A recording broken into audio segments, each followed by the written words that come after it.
and our conclusion is that the building should not have fallen that rapidly if indeed fire caused the collapse. And in fact, there's one mechanical engineer, Gordon Ross, in the Journal of 911 Studies, who's done a thorough analysis based on conservation of momentum. If the official story was correct, then the heating that was supposed to cause the failure would have been a much slower event, and it would have been an asymmetric event. For the tower to collapse straight down onto itself flies in the face of what we know about steel and how steel behaves. When we have a failure in one area, then the failures tend to continue within that area, and you'd see an asymmetric collapse, possibly the upper section falling off as it twisting away from the tower and falling off. But it's very unusual to see the upper section falling straight through the path of the greatest resistance, which was straight down through the middle of the tower. It just does not add up. Steel beams weighing up to 200,000 pounds were thrown laterally up to 500 feet. A cross-section from the World Trade Center weighing approximately 300 tons was embedded in the southeastern corner of the American Express building. This piece would have had to travel at least 390 feet, maintaining enough kinetic energy to embed itself in the corner of the building.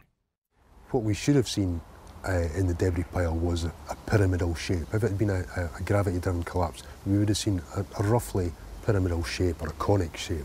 What we actually did see was a massive ejection of dust and debris and large sections of steel from well away from the towers, tens of meters away from the towers. That's hard to see a reason for that within a gravity-driven collapse. Do you still think the jet fuel brought down the World Trade Center? In all the videos of the collapses, explosions can be seen bursting from the building 20 to 30 stories below the demolition wave. Here,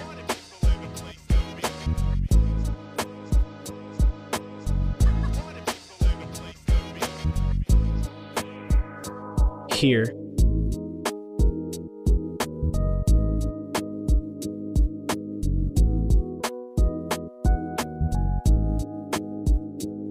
here,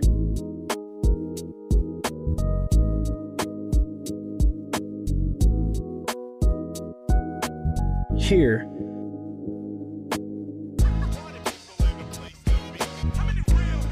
here,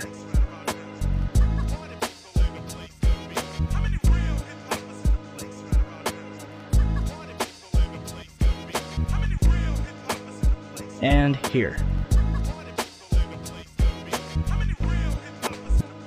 Etienne Sauret was filming her documentary, World Trade Center, the first 24 hours, and caught both collapses on tape. Watch carefully.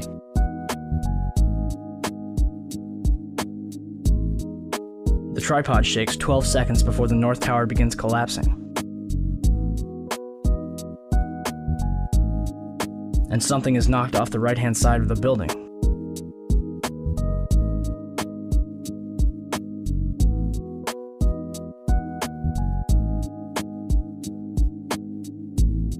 You're probably asking, if there were bombs in the building, how would they get in there without anyone noticing? Ben Fountain, a financial analyst who worked in the World Trade Center, told People magazine that in the weeks before 9/11, there were a number of unannounced and unusual drills where sections of both the Twin Towers and Building 7 were evacuated for security reasons. Daria Cord, a guard in the North Tower, told Newsday that security detail was working 12-hour shifts for 2 weeks before 9/11, but on Thursday the 6th, bomb-sniffing dogs were abruptly removed from the building. So who authorized all this? President Bush's brother, Marvin, was board of directors at Securicom from 1993 until fiscal year 2000. Securicom, now known as Stratasec, is an electronic security company backed by Kuwait American Corporation, which provided security for United Airlines, Dulles International Airport, and from the early 1990s up to the day of 9/11, the World Trade Center. Marvin is also the former director at HCC Insurance Holdings, which insured parts of the World Trade Center on 9/11. More information on this was supposed to be disclosed and never was. To date, the SEC has not revealed what they have learned. If only we could examine the debris from the World Trade Center and figure out what happened. Unfortunately, Mayor Giuliani began shipping the remains off to recycling yards overseas before investigators could even examine it. Not even FEMA was allowed into Ground Zero. Essentially, they blocked off a crime scene and destroyed all the evidence.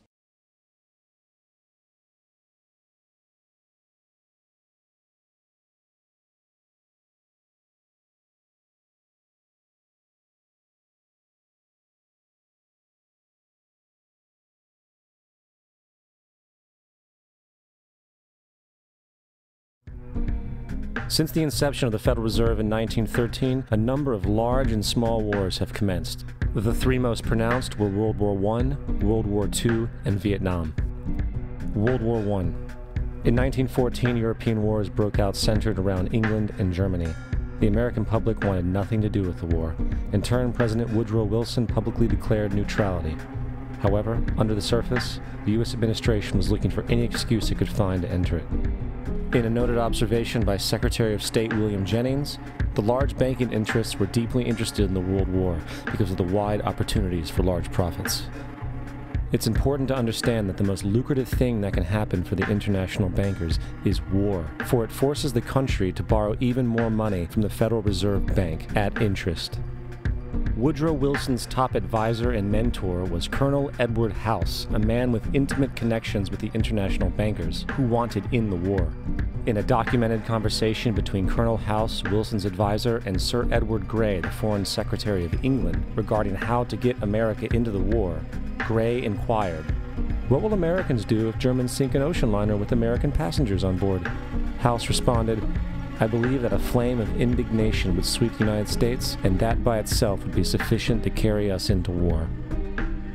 So, on May 7, 1915, on essentially the suggestion of Sir Edward Grey, a ship called the Lusitania was deliberately sent into German-controlled waters, where German military vessels were known to be. And, as expected, German U-boats torpedoed the ship, exploding stored ammunition, killing 1,200 people. To further understand the deliberate nature of this setup, the German embassy actually put advertisements in the New York Times telling people that if they boarded the Lusitania, they did so at their own risk, as such a ship sailing from America to England through the war zone would be liable to destruction. In turn, and as anticipated, the sinking of the Lusitania caused a wave of anger among the American population, and America entered the war a short time after. The First World War caused 323,000 American deaths. J.D. Rockefeller made $200 million off of it. Not to mention the war cost about $30 billion for America, most of which was borrowed from the Federal Reserve Bank at interest, furthering the profits of the international bankers. World War II. On December 7, 1941, Japan attacked the American fleet at Pearl Harbor, triggering our entry into that war. President Franklin D. Roosevelt declared the attack was a day that will live in infamy. A day of infamy indeed, but not because of the alleged surprise attack on Pearl Harbor. After 60 years of surfacing information, it is clear that not only was the attack on Pearl Harbor known weeks in advance, it was outright wanted and provoked. Roosevelt, whose family had been New York bankers since the 18th century, whose uncle Frederick was on the original Federal Reserve Board, was very sympathetic to the interests of the international bankers, and the interest was to enter the war, as we've seen, nothing is more profitable for international bankers than war. In a journal entry by Roosevelt's Secretary of War Henry Stimson, dated November 25, 1941, he documented a conversation he had with Roosevelt. The question was, how should we maneuver them into firing the first shot? It was desirable to make sure the Japanese be the ones to do this, so that there should remain no doubt as to who were the aggressors. In the months leading up to the attack on Pearl Harbor, Roosevelt had done almost everything in his power to anger the Japanese, showing a posture of aggression. He halted all of Japan's imports of American petroleum. He froze all the Japanese assets in the United States. He made public loans to nationalist China and supplied military aid to the British, both enemies of Japan in the war, which, by the way, is completely in violation of international war rules. And on December 4th, 3 days before the attack, Australian intelligence told Roosevelt about a Japanese task force moving towards Pearl Harbor. Roosevelt ignored it. So, as hoped and allowed, on December 7th, 1941, Japan attacked Pearl Harbor, killing 2,400 soldiers. Before Pearl Harbor, 83% of the American public wanted nothing to do with the war. After Pearl Harbor, 1 million men volunteered for the war. It is important to note, Nazi Germany's war effort was largely supported by two organizations, one of which was called IG Farben. IG Farben produced 84% of Germany's explosives, and even the Zyklon B used in the concentration camps to kill millions. One of the unspoken partners of IG Farben was J.D. Rockefeller's Standard Oil Company in America.